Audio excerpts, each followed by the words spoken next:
耶利米书31章27节到34节。27节，上主讲：日子伫要到，我要互以色列家甲犹大家人口加添，精生兴旺。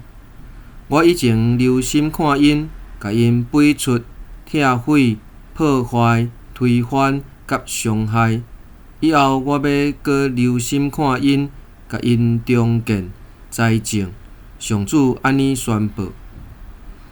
迄时人袂阁讲，老爸食酸葡萄，囝的喙齿酸软。呾食酸葡萄的，家己的喙齿要酸软，逐个人会因为家己的罪死。上主讲：看咧，日子伫要到，我要甲以色列家甲犹大家立新的约。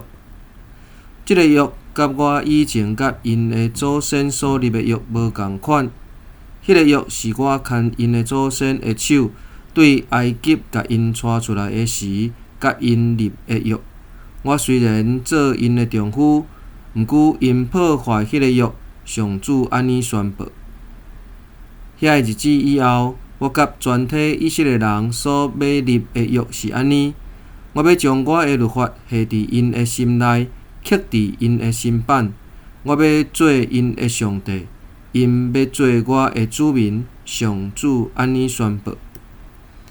因毋免阁教导家己的厝边甲同胞讲，恁着认捌上主，因为因对大到小拢会认捌我。我要赦免因的罪过，甲因的罪放袂记得。上主安尼宣布。